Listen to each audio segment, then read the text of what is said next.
Good afternoon.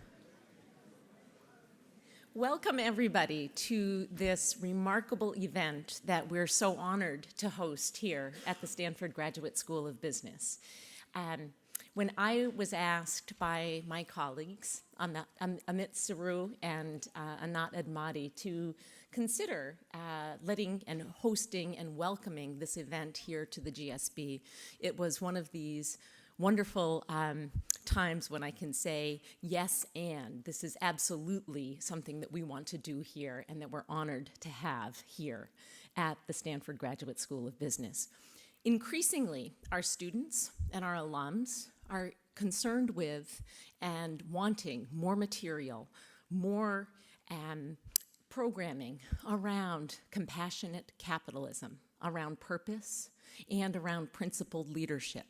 And so this event is one of many, I hope, that we will be able to bring some of these topics to our community.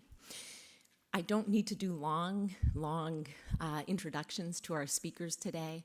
All of you, I think, know both of the speakers, but let me just say a few words. As you know, we have with us today on the spirituality side, Sadhguru, who is the founder of Isha Foundation and has taught millions of people about spirituality, intentionality, compassion, and bringing these topics to environmentalism, education, and of course, to business. On the capitalist side, we have another remarkable human being, Jonathan Coselt, who's the CIO of TPG, was a Baker Scholar at Harvard Business School, which is a remarkable honor as well, and serves on many boards of many purposeful organizations, including the Stanford Children's Hospital. He's somebody who was touched by the learnings of Sadhguru and somebody who is bringing some of those learnings to a business perspective in a very impactful and purposeful way. So, without further ado, please join me in giving a hearty Stanford GSB welcome to our speakers and our panel today.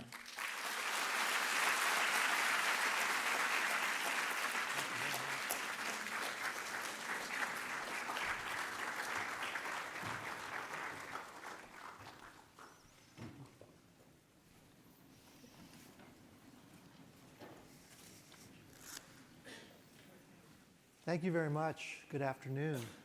Good afternoon. Just a couple more minutes on the end of that introduction for Sadhguru. So I ran into Sadhguru, it's probably been about 5 years or so now, through somewhat of a happenstance type of situation. But getting to know him, I learned that there was a whole nother world of teaching and philosophy that I could bring to bear to my life and to my work and to my children, and it's been quite amazing. And Sadhguru has been a leader for change in the world, change in people's lives now for 35, almost 40 years. And he has traveled around the world quite a lot. There are nearly 10 million volunteers that work for Sadhguru's organization, Isha Group. And at any particular time, Isha Group is focusing on tens and tens of different causes. So for example, just recently, Sadhguru was able to empower and mobilize a few people in India, we'll talk about that in a minute, a few people in India to try to help save the rivers that are slowly but surely going away because of deforestation. So he thought this was a real issue and a real problem that needed to be addressed. So he organized a rally for the rivers where they went from the south of India to the very northern part of India, about 6,000 miles, plus or minus, in a motorcade and with motorcycles and cars, stopping along the way.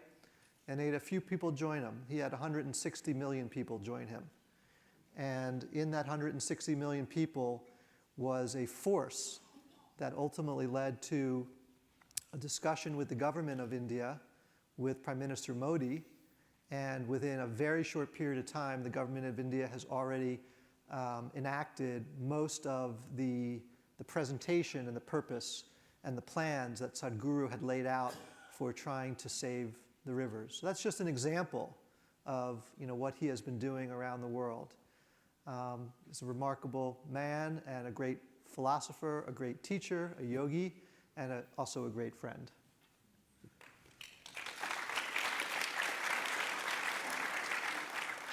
So on my journey in business, I'm now 27 years out of business school. So my 27-year career from sort of 25 to 50, I think it's really interesting, as we all know, as we get older, that we start to see that what you thought as a 25-year-old, maybe when you're 50, it can literally be 180 degrees different from your perspective when you're 25. It's, we're going from competition, a sense of competition, to a sense of collaboration, from speaking to listening, from answering to questioning, from the destination to the journey, from achievement to purpose, and from leadership, even from leadership to something else called inspiration. And those are the types of things we're going to talk about today. We're going to try to weave them into a business context and more of a real-world context, because we're here at the GSB, the Stanford Business School. And with that, maybe we'll kick it off with our first discussion item. And we have about 50 minutes, and we'll allow for a few questions at the end, but we have about 50 minutes. And we'll just hit a couple different topics and themes along the way that we think might be relevant. We did collect a bunch of questions from the students, so most of these are designed to hit questions we've already received. So Sadhguru, I love quotes because quotes, I think, are ways to distill profound wisdom. And sometimes the quotes are spot on, and sometimes the quotes are actually totally off base. So Descartes said, "I think, and therefore I am." And we're here in the midst of the incredible brain power of Stanford University and Stanford students that have incredible thinking power. When you think about that and you think about, "I think, and therefore I am," how does that strike you? Namaskar. Good morning to everyone. I think this fascination with human thought happened in pre-Renaissance era because that population or that society had seen very dogmatic religious imposition that nobody could think by themselves. Everything was already thought and ready in a book. So for the first time, they could think for themselves, breaking loose from the dogmatic oppression. So they felt liberated that they could think for themselves. Since then, I think this European influence has been big and we made too much of our thought. But what our thought is essentially, it's the data that we have already collected. Something that we already know, we bring it out in permutations and combinations of various formats. But essentially, all our thought is coming from the data that we already have. That means no new possibility exists there. This is, I know, very So we are thinking intellect is the only intelligence we have, unfortunately. Let's look at it this way. Essentially, what you're referring to as mind is a certain combination of memory and intelligence, isn't it? Now, what you remember, what you have studied, what you have acquired, you remember all those things. Human beings have a vivid sense of memory, that's one of our greatest faculties. But every cell in your body remembers much more than your entire brain remembers. 10 generations ago, how your grandmother, great-grandmother, great-grandfather looked like, you don't remember, but your body remembers their nose is sitting on your face. Your body remembers 1,000,000 years ago how your forefathers were so keenly that it is not even forgotten the skin tone. Yes? So, what the amount of volume of memory that you have in a single cell in your body is way bigger than what you could carry in your brain. If it comes to intelligence, we know today that a single molecule of DNA is performing more functions than your entire brain, actually. So, you're not managing it, there's an intelligence functioning. But only problem is you have no access to it. People keep asking me, Sadhguru, how is this that you're constantly doing so many things at the same time? I say, I think with my body, not with my brain. That's why my brain never works and it's silent and quiet. I think with my entire body because there is a way to employ other dimensions of intelligence. Right now, because we are thinking intellectually, this is the consequence of a certain type of education that all of us have gone through. Today, modern education means it's purely intellectual. So whatever you're doing intellectually has to be logically correct. This is why even the science is losing traction and spinning in the same place now, because we are trying to fit everything into our logic. Logic is just a small aspect of our life. It is anything that means a world to you. You put it through the test of logic, suddenly it makes you feel stupid. Suppose you fell in love with somebody and you logically look at it, what is this love affair? You will see it'll make you feel stupid. Yes, but it's those stupid things which are making your life. So, we have given too much margin for our intellect and not employing other dimensions of intelligence which exist within us. It is because of that we have produced a certain kind of world, certain kind of economic system, certain kind of political reforms that have happened simply because everything has to be logically correct, otherwise it'll be dismissed as nothing. So your love affairs are nothing, your compassion is nothing, your mother cared for you, it is nothing because logically all that doesn't make sense. But it is those things which have really made our lives. So this about whoever, Describes. the Italian person saying French. French, is it? I think Okay, I'm sorry saying, I think so, I exist. I'm asking you a simple question. Is it because you are, you may think, or is it because you think you are? Right now, because you think you exist, what has happened is, see today in the cosmos, 100 billion galaxies, there's not been a single accident, all right? Everything is going great. Sun came up on time, planets spinning on time, everything fantastic. But one nasty little thought in your mind and it's a bad day. And those are the types of things that I think we all here in the West can learn from the yogis in the East. And maybe continuing that discussion, I'm a capitalist, and I think that Adam Smith is a great philosopher. There's a quote behind us from Churchill that says, "The main vice of capitalism is the uneven distribution of prosperity." We have a lot of inequality in the world. "The main vice of socialism is the even distribution of misery." I'm curious as to how you think about capitalism as a spiritual yogi.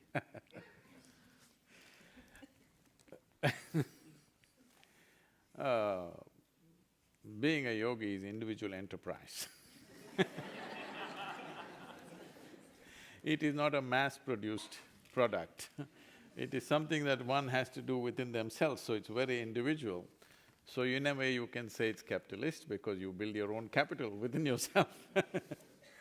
But capitalism as a system has kind of is obsolete now, because there was a time, let's say 100 years ago, in whole of United States maybe 25 or 50 families held the capital. So they decided everything. So that was called capitalism. Now it's the market which decides everything. So this is a market economy. So this is a far more democratic way of functioning because anybody who has a good idea and is capable of executing that idea, for him there is no dearth for capital anymore. So capital is available for everybody, so there is no capitalism, it is market economy, but market economy needs to evolve further. Right now, wherever I go, people keep referring to India as emerging market. I said, please don't refer to us as marketplace, we're people. So I'm looking at you as a market. I think this is a very rudimentary thought, that we are looking at people as markets. If you look at them as people, you would see how to enhance their life. In that, there would be a proper economy, a more inclusive economy, where everybody is a partner in the economy. Somewhere we think that the customer is market and I'm the economy. I'm producing and supplying, so I'm the economy, you're just a victim generally a victim. So there is another way, I think the future is coming there, that the customer of even a small product can be a participant or a partner in the company. See, if you have 10,000 partners in this town, your business just cannot fail. This is the firmest way to stand. Suppose you have 1 billion partners across the planet, your business just cannot fail, it's perpetual. Right now you have victims. When they realize they've been victimized, you're gonna get it. I'm curious, as you travel, and let's compare the economic and maybe political systems as a whole between two of the largest countries in the world, India and China. India is the largest democracy in the world. China is the largest communist system in the world. When you travel between India, China, and even comparing it to the West, how can we think about what's working and not working in that relative comparison of those two largest democracies and communist systems in the world? So democracy as a political system is one thing. As Churchill said, maybe in democracies, misery is equally distributed. When things have to be done, it gets slowed down inordinately simply because you have to convince everybody involved, and not everybody gets the point. By the time they get the point, the time has passed many times. So this problem is there. But the most beautiful aspect of democracy is, not always is it right, most of the time it gets itself wrong. In spite of that, the best thing about democracy is, this is the first time in the history of humanity that we can change power without bloodshed. That's the most important thing, we should never forget this. Otherwise, even within a family, if power had to change, there was bloodletting. Nations, major nations are changing power without a drop of blood. That is the first time in the last in the last 10,000 years. It is only in the last 50, 60 years this is happening across the world. So we should not underestimate the value of that, though there are unnecessary impediments in democracy, which goes on, what can be settled in 10 minutes goes on for 10 years of debate. Yes. Like you're talking about, economies which are at different stages of development. If you say United States, it's at a certain stage of development. If you say Republic of China, it is at a certain stage of development. If you say India, it's another stage of development. I don't think you can handle all the three with the same norms and rules because they are in different age groups. You can't handle a 5-year-old kid and a 15-year-old youth and a 25-year-old adult the same way. So, they are in different stages. They need to be nurtured and handled in different ways. China is a great example where in a forceful manner, in a very forceful manner, almost in a brutal manner, they have taken out 1 billion people out of poverty in a matter of 40 years. That's not a small thing. People focus on brutality, but the most brutal thing is to keep a whole population a lifetime of poverty is the most brutal thing. Shooting somebody is not so brutal compared to keeping them in poverty for a whole lifetime or generations of people. Generations of people were in extreme poverty, so to move them out forcefully, it was taken out of that. I think now they're making the necessary changes, maybe the world expects faster changes, but they're making the necessary changes of shifting from a communist and forceful way of handling things to a more market-oriented way of handling. I think it's a very wise thing to do. There is no perfect way to do these things. Nobody knows what is the perfect way when 1 billion people are involved in the economy. India is doing it the hard way, but in a more stable way, I would say, because when it happens forcefully, it is easy to use force on people when they're very poor. When people are poor, stick works. When they become affluent, the stick won't work, they will turn around and bite. That time will come for China. Before that, they must change themselves. I think they're moving in that direction. Are they moving rapidly enough or not is only something we have to see how it happens. But India is going the hard way in a democratic way. Democratic way means we are constantly confused about everything. Yes, that's what democracy means. Because for everything 100 people are involved. What can be done by one man can just take a decision, but 100 people are involved. It looks like a confusion, it is a confusion, but it's a more stable way of growing because people are involved in this. Like in China, there may be one leader or maybe 5 people ruling the country. In India, there are 1 billion people ruling the country. In everything, everybody is on. This leads to lot of impediments and confusion. At the same time, it creates a very solid base. It creates such a solid base, it doesn't matter what happens to world's economy, you will see India is always going at its own pace, simply because everybody is involved at some level. So, these are two very drastically different ways of developing an economy. I don't think you can do what China has done in India. Indians are… if there are 3 people, there will be 5 opinions. So, you can't manage us like that, we're little… Well, it feels So like… people were asking me, Sadhguru, what do you think about India's trajectory? We're like, I was very closely involved with wild bees at one time when I was young. So I said, we're like a swarm of bees. We are buzzing and seem to be going in all kinds of directions, but the whole swarm is heading in one direction. But each one of them is doing their own thing.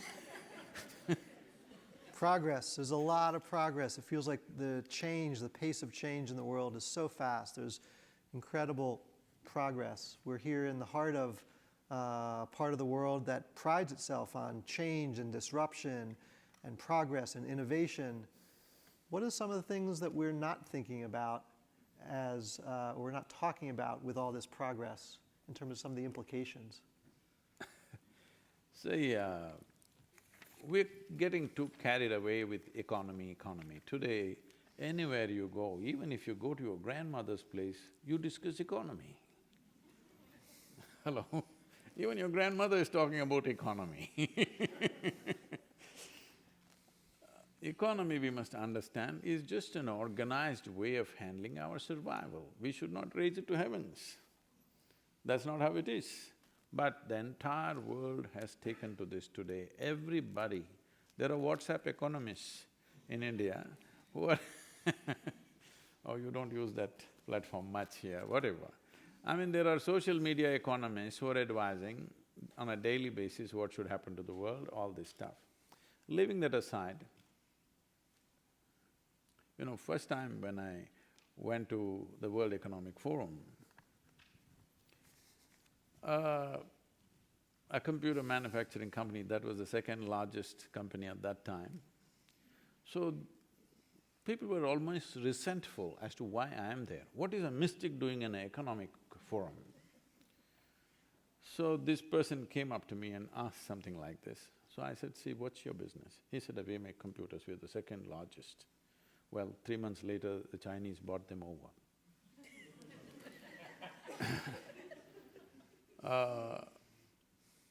I said, see, whether you're making a computer or a safety pin or a spacecraft, it doesn't matter what you're making. Essentially, you have forgotten this is all about human well-being. All business is about human well-being, and that's my business. And it should be everybody's business. So, in all this economic jargon, I think we are forgetting somewhere this is about human well-being. People who are running the economy are getting destroyed, destroying themselves and the planet. And the economies of the world have become like this. When in 2008, when I was at the Economic Forum, there was a little bit of a trend of recession beginning to happen. Particularly all the American billionaires who came there, they were carrying an extra long face because they were a few billions less than what they were 3 months ago. So they asked me to handle a session called Recession and Depression. So I said, recession is bad enough, you don't have to, compound it with depression. But anyway, right now the way we are driving our economic engine is such that if we fail, we will be depressed. But if we succeed, we will be damned for good. I said, better you're depressed. Because this is like, in India there's a proverbial story about a man sitting on the wrong side of the branch and cutting it. When he succeeds, he will fall. That's something that all of us as business We leaders need to… we are going in that way. When we succeed, we will fall. That's not good. Our success should raise us, but our success will bring us down. Once in a way, recession is helping us to slow down. Otherwise, business as usual, if all economies on the planet or the global economy is fully thriving and on, I think in 25 years' time, there'll be a serious ecological crisis. Serious stuff, not simple stuff. This Rally for Rivers you were talking about, since 25 years, when I was very actively engaged with South Indian rivers, I floated down rivers, I lived along in the forests and rivers because I didn't go to any university, all I did was spend time in the jungles. So, I have a very intimate relationship with them. In 25 years, on an average, across the country, 44% depletion of water levels has happened, 44% in 25 years. 25 years is not a long time for a subcontinent, but in 25 years, 44% depletion has happened. Some rivers have depleted over 70%. Hundreds of tributaries, small rivers have completely gone dry. This is our way of handling economy, ripping off our fundamental source of life and handling economy, what does it mean? So, in India it is very stark because of the population and land pressure that we have. But it is so everywhere, it may not be so visible, but it is so everywhere. So, we need to devise or bring down our pitch of economy in our own minds. I think we're talking too much economy and less of life. It's time when you meet people, you talk something about life, how are you doing? No, how is your company doing, what's your stock? This is the talk. It's time you ask how people are doing because all these economic aspirations that we have is essentially towards human well-being. In pursuit of well-being, we have done all these things. In last 100 years, we have come to a place where in the entire history of humanity, we are the most comfortable generation ever, physically, I'm saying. Never before any generation had these kind of comforts and conveniences as we are enjoying right now, yes? Never before anybody could have thought of this kind of comforts and conveniences. But are we bursting with well-being or joy or love because of this? No, we are seriously neurotic these days and we are cribbing like nobody because earlier we used to just crib in the neighborhood, today we are on the Facebook and global cribbing is happening for smallest things. So it's very important that our economy is just another tool, one more tool for the well-being of life on this planet. If we forget that, our success will be our failure, unfortunately. Speaking about neurotic, I want to do a little tangent on just one question about politics, about some of the leaders in the world. Sort of generally, we have a handful of very powerful people in a handful of large countries. You're trying to walk me into your minefield. So it seems strange and odd to me that we have leaders in places like Russia and Syria and North Korea and Iran and many other places that have a little bit different sense. So I'm curious as to a mystic's perspective on where we are today with the leadership around the world. There's a quote up behind us from Gandhi that says, "When I despair, I remember that all through history, the way of truth and love has always won.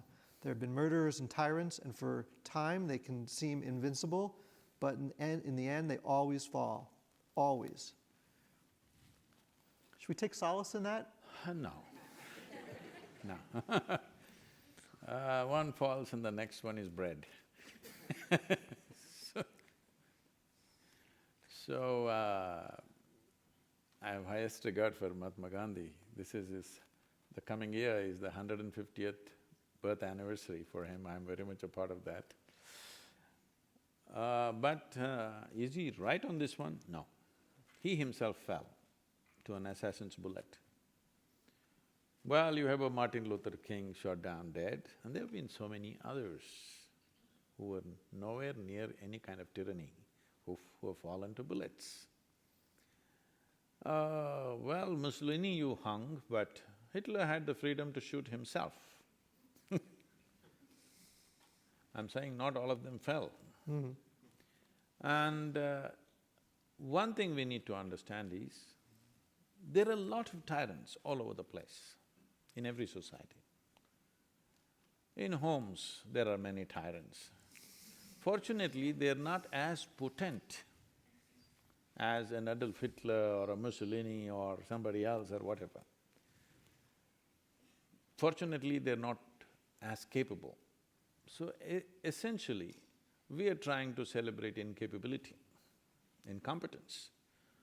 So tyranny, is it there? It's everywhere. Prejudice is there means tyranny is there, right? What is the scale and what is the competency of the tyranny is the only question. We have not strived to craft an education system where we don't produce tyrants. We are producing tyrants. Maybe they're running companies, maybe they just have 3 people in the family and they're doing their tyranny right there. Or maybe they're school teachers, they could be anything. But tyranny is all over the place. Only a few, fortunately, are super competent. They organize themselves into large-scale suffering. Others are not able to organize themselves. I would say we should be able to celebrate competence, because that's the only thing, ultimately. If we want to celebrate competence, we need a more inclusive human being. My competence should not work against you. When is this possible? Only when in some way, in my experience, you're a part of myself. So we need to bring this into every structure. When I initially said, unfortunately our education is too intellect-oriented, we must understand what is the nature of the intellect. Intellect, if I ask you, would you like to have a sharp intellect or a dull one, blunt one? You must choose. Sharp. You must choose, I'm going to bless you. Sharp one or blunt? Sharp. So essentially, it's a cutting instrument, it's like a knife. So you have a knife in your hand, whatever you give it to this knife, it will cut it open and see. This is the nature of the intellect. Dissection is the only way intellect can know anything. So suppose you want to sew something, for that also you use your knife, you'll have everything in tatters. That's all that's happening. That's all that's happening to the world. People are using their intellect even to put things together. It doesn't work like that. You should know where your intellect is relevant, where it is not. Our education system is kind of celebrating this intellect for everything. So whatever you give, people are putting into their dissection mode. This is why relationships are breaking down, people don't know the value of human interactions, people do not know what it means to get together, because if you put it through the intellect, what is the problem? It's better to have friends on the Facebook. They're safe. You can delete them whenever you don't want. But a real friend, he nags you, he sits right next to you. But inclusion is not there in our experience because we are becoming more and more intellectual. As intellect develops, as the significance of intellect becomes paramount in the world, nobody can be with anybody because you will dissect everybody in your mind and actually nobody is okay. Sincerely look at this and see, nobody is actually okay except you. If you ask any… I think this is a business school, but if you… last time I was in a medical school, so if you ask any psychiatrist, he will tell you, if you think nobody is okay, this means you're getting sick. Yes, it is. If you think nobody is okay except me, you're going towards megalomania. And this is happening to every human being, large scale. Our very education systems and every other system, as they become more and more intellect-based, this is inevitable because this is the nature of the intellect. It will not only slice everything, it will cut you into pieces. It will cut you into pieces and you should not be surprised.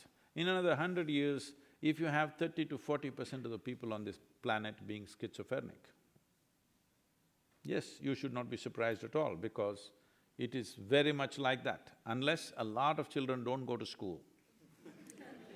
Yes, if everybody goes to school, if 100% population goes to school for next 100 years, you will have minimum 30 to 40% schizophrenic because you are making intellect paramount. It will cut everything into pieces. When it's done with the world, it will do this to myself, dissection. So with dissection, you can know certain things, but you can't know everything. You can't know this life by dissection.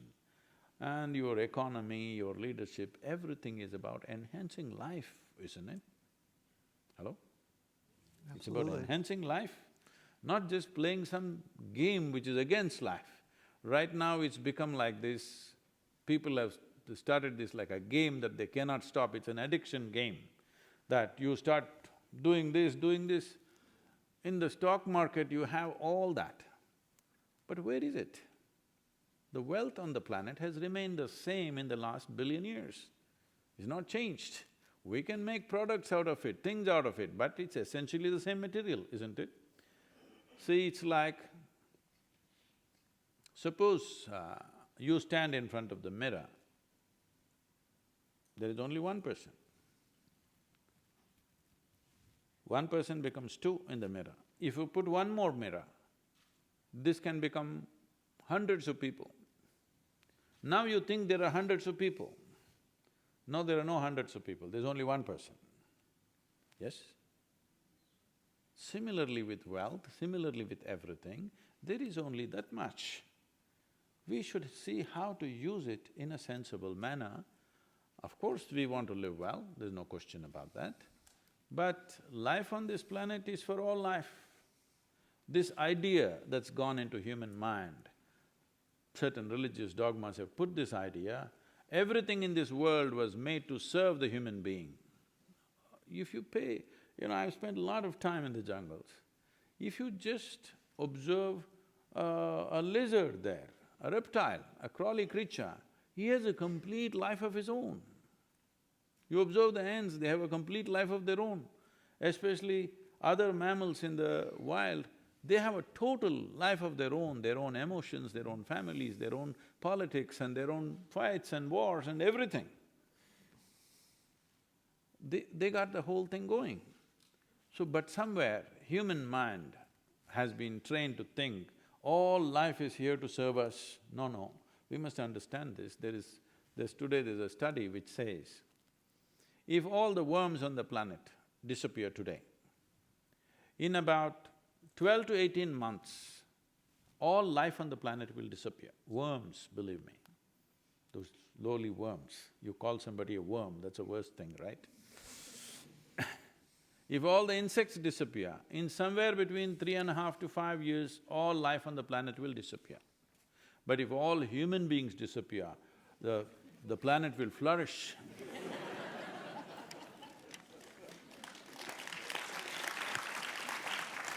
let's relate that to ambition. We're here at a business school where we've got really talented students about to start their career. So relate that to ambition and relate that to the struggle that many people find to define success.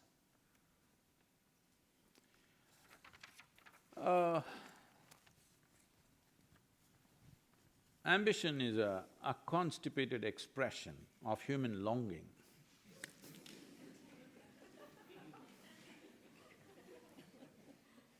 Human longing, if you look at yourself, wherever you are, you want to be something more, isn't it so? Hello? Are we in talking terms? Wherever you are, you want to be something more or no? Yes. What more? It depends what you're exposed to. If you know money, you're thinking more money. If you know wealth, more wealth. Knowledge, more knowledge. Love, more love. Pleasure, more pleasure. Whatever you know, whatever may be your currency, but you would like to be something more. If that more happens right now, you want something more. If that happens, you want something more. So what is it that you're looking for? You're looking for a limitless expansion. If you're looking for limitless expansion, what is your means? See, it's like this. You want to go to India. You think your Tesla will take it? No, I have nothing against the electric car. But I'm saying, you won't even reach Los Angeles, your battery will run out. Now if you want to go to India, if not an airplane, at least you must have a craft which is capable of navigating the oceans, isn't it? So similarly, if you're looking for infinite expansion, what is the means? The means that you have right now is all physical in nature, in the sense, everything that you know as life is only by seeing, hearing, smelling, tasting and touching, the five sense organs. You cannot see, hear, smell, touch or taste anything that's not physical. So in your entire perception of life, you're only seeing, hearing, smelling, tasting and touching physical dimensions of existence. When we say physical, physical exists always because of a defined boundary. Without a defined boundary, there is no physical nature. But now, you want a boundless expansion. Through physical nature, if you try to become boundless, it's like you're trying to drive Tesla to India. No, you cannot. You need an appropriate vehicle for that. So that vehicle is now the most corrupted word on the planet called spirituality. Spirituality does not mean religion, spirituality does not mean looking up or looking down. Spirituality means you want to touch a dimension beyond your physical nature. Because if you have little awareness, you know that physical about you was accumulated over a period of time. Yes? Hello? You are not born like this, right? It is accumulated. What you accumulate can be yours, it can never ever be you. You can pick up as much as you want if you have the ability to carry, but when time comes, you'll have to shed it. This is just a piece of the planet, what you're carrying. Before you and me came, countless number of people have walked this planet. Where are they? They're all topsoil. This will also become topsoil unless your friends choose to bury you real deep, fearing you may rise from the dead. So, essentially ambition is just the same thing. You want to expand. But how much expansion? You want to expand limitlessly. Can you do that physically? Never. So, ambition is just a constipated version of this innate longing which is there in every human being to expand limitlessly. If you become conscious, you would expand limitlessly, finding the right vehicle for that. Otherwise, it finds this kind of destructive, constipated, destructive expansion which we call individual ambition, which is very destructive. And my ambition and your ambition always is bound to be conflicting. It cannot be any other way. As long as you're incapable and I'm incapable, we are doing a small pool, each other, fine. But I am big, I want to expand. You're also big, you want to expand. In competence, I'm saying big. Now there's going to be a clash. So that is when you call somebody a tyrant, he tries to conquer the world. So this tyrant exists in every ambitious person, but fortunately incompetent. And how unfortunate that we think incompetence is fortunate, isn't it? The greatest thing is human beings should function at its fullest possibility, but now we are hoping they function at less than as limited as possible, otherwise they don't know where to stop. It's like somebody starts eating and he doesn't know where to stop eating, when to stop eating. It is a problem with lots of people. This is the same thing. Unfortunately, we give it all kinds of decorative names, but essentially it's the same thing. So one can move from this personal ambition to a larger vision. What is the difference? Essentially, the difference is just this: ambition is about me, vision is inclusive. And if your ambition or if your longing is for something more than your own comfort and fulfillment, then you will find success every moment of your life. If you're ambitious, you find success only once in a way, you know, constipation is like that. The quote behind us is, success does not lead to happiness, but rather happiness leads to success. And maybe in the context of a term you've coined, inner engineering, you can talk about that. Happiness leads to success. It's not that success leads to happiness. I think till now what I've been saying in a way is, happiness is success, because it's human well-being that we are working for. If I'm already well, is that not success? When people are working so hard for their well-being, if I sit here simply breathing and I'm very well, is that not success, I'm asking? So just because I am happy, does it mean to say I won't do anything? You tell me, in your lives, all of you, when are you willing to do more? When you're very joyful, are you willing to do more? Or when you're miserable, you're willing to do more? When you're joyful, you're willing to bend backwards and do whatever is needed, isn't it? When you're miserable, can we get you going? Oh, very difficult. Miserable and depressed people, you can't get them going for smallest things, isn't it? But when you're joyful, you will not just bend forward, you will bend backwards and do whatever is needed.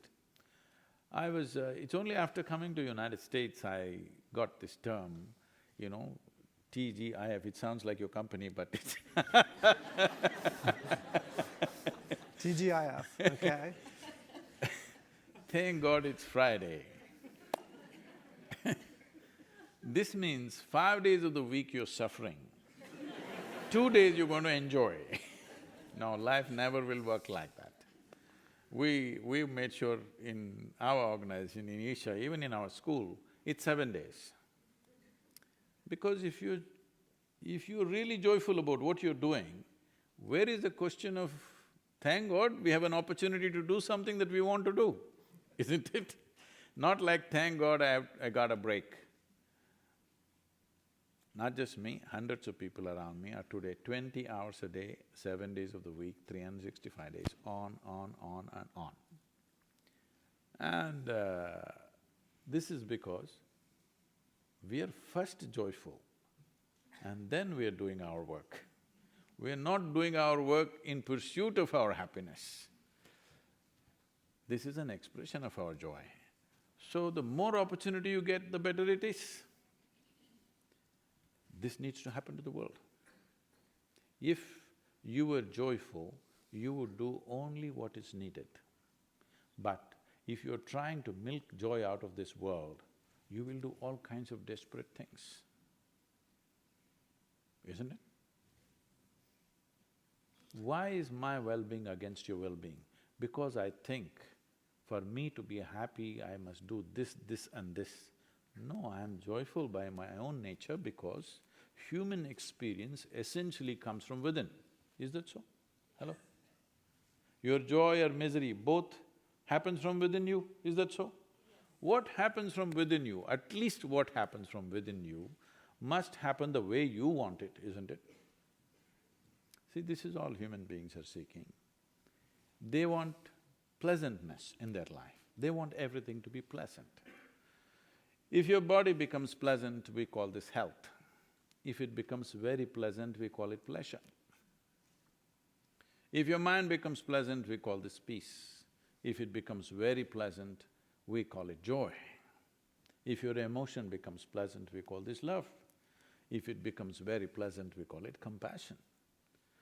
If your very life energies become pleasant, we call this blissfulness.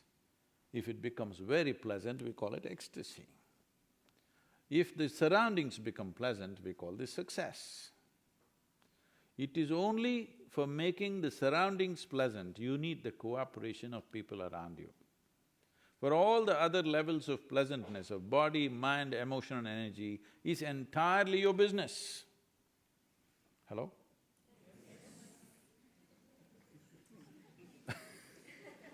Some people say, no, I'm not interested in all this, I want to go to heaven. Why? Because the advertisements have always said heaven is a very pleasant place. If we told you right from your childhood, God lives in heaven but it's a horrendous place, do you want to go there? No, you will pray from here only. So essentially you're looking for pleasantness, highest possible pleasantness for yourself, isn't it so? What you want for your neighbor may be debatable, but what you want for yourself is always highest level of pleasantness. To achieve this pleasantness, we are doing so much circus on the planet. To create a pleasant surroundings, we need some work. But the rest is all internal, isn't it? To keeping body, mind, emotion, energy pleasant is completely internal.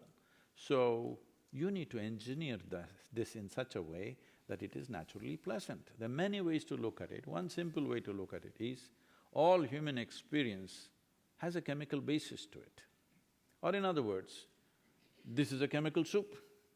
Are you a great soup or a lousy soup? That's all the question is. If you become a great soup, this feels wonderful. If everybody cooperates, we'll create something very wonderful around us. If everybody does not cooperate, you are the pleasant part of the lousy soup.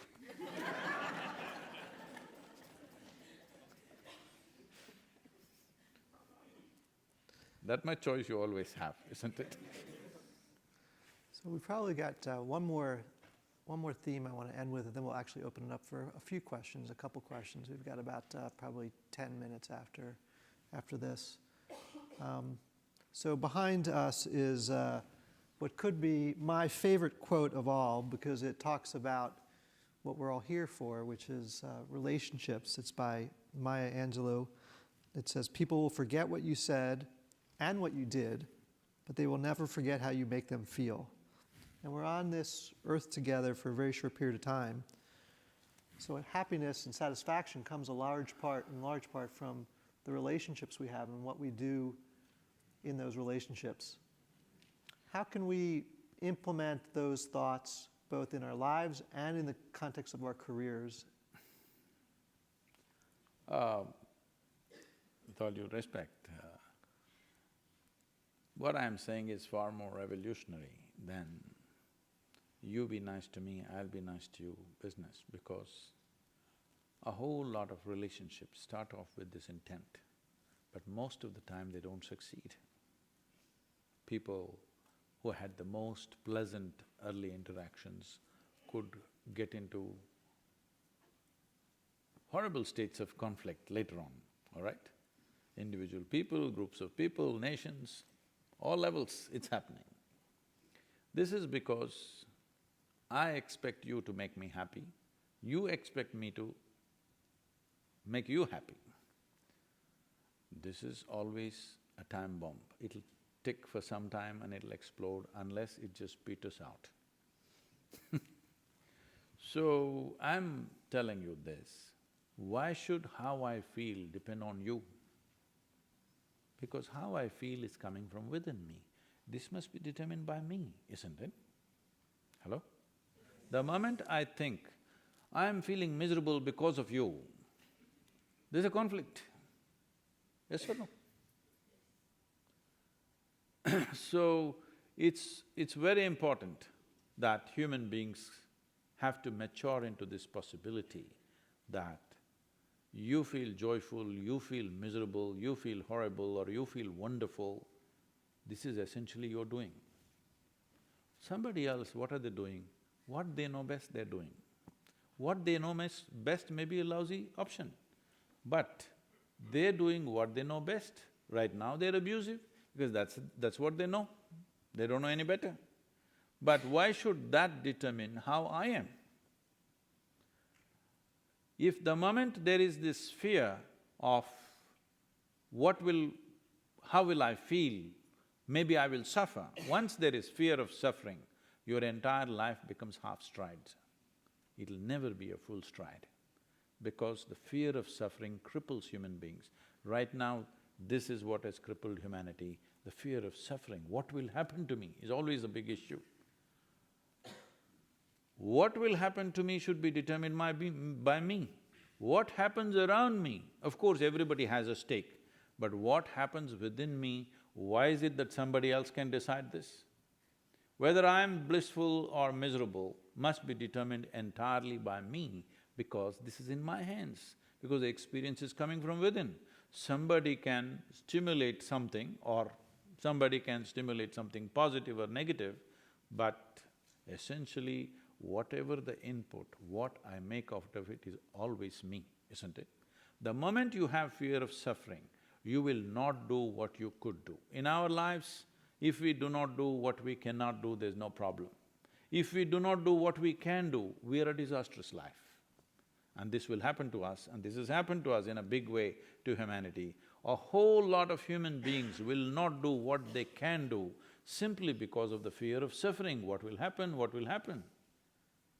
This must go, and this will only go if you engineer your interiority in such a way that what happens within you is entirely decided by you.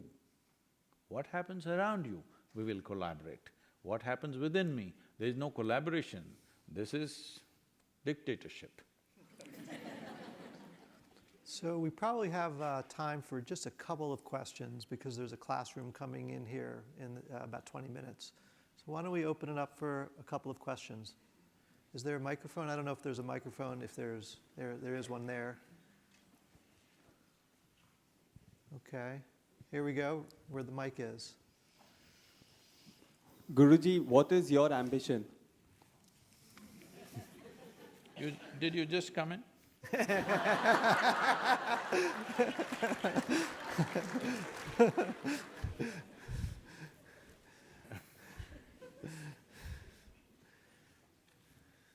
No ambition, I'm just fooling around, that's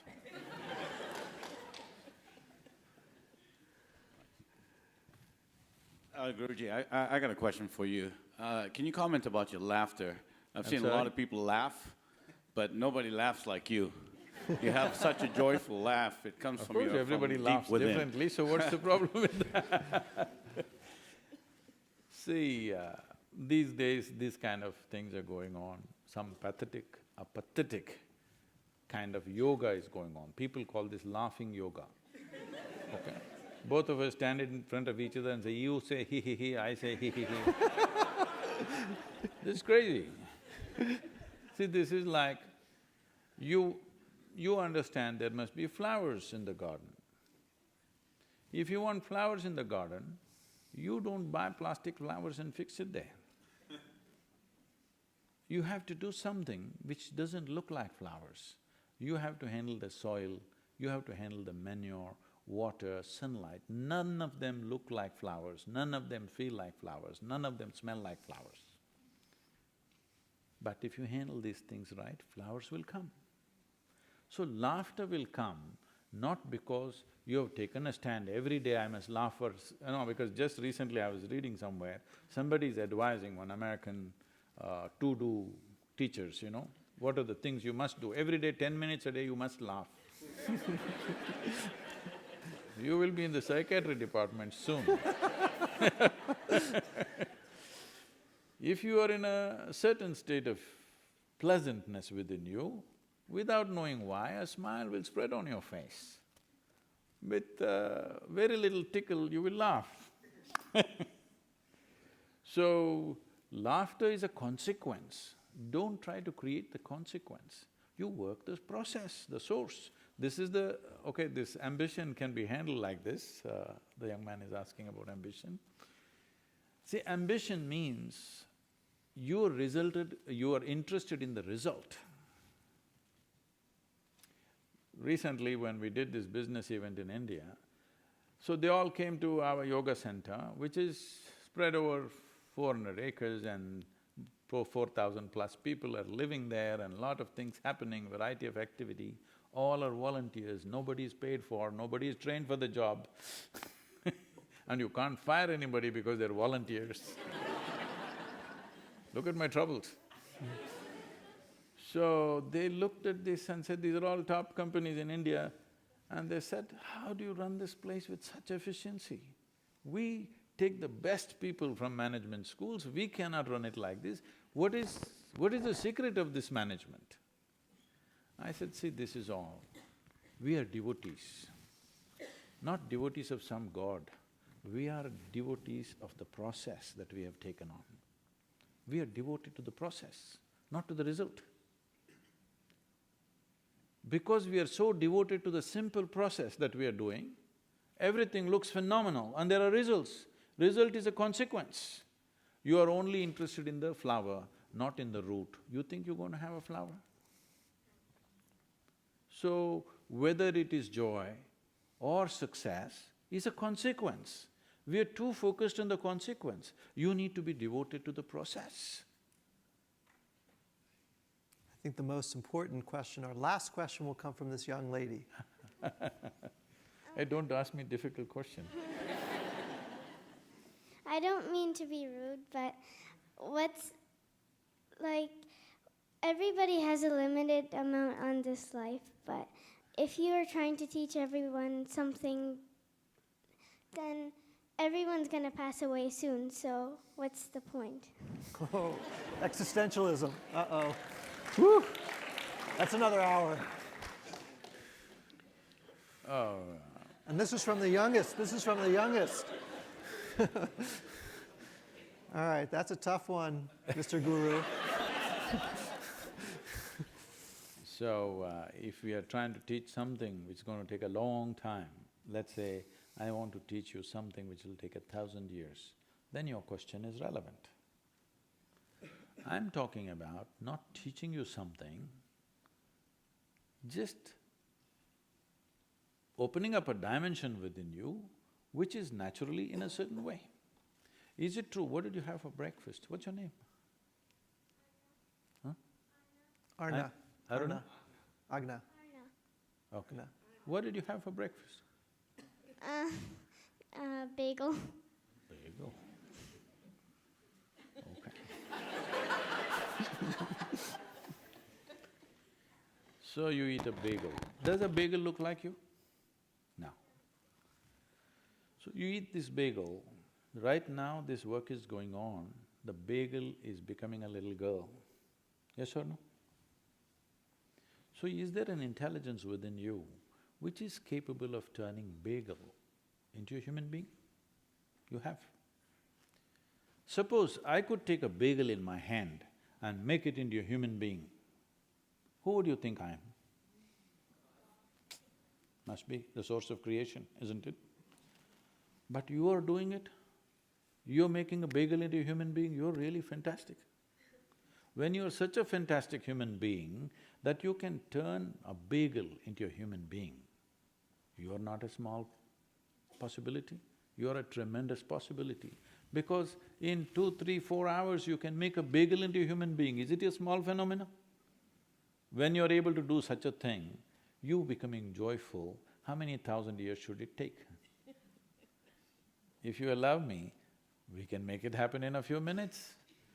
But if you become an adult, it'll take a few hours.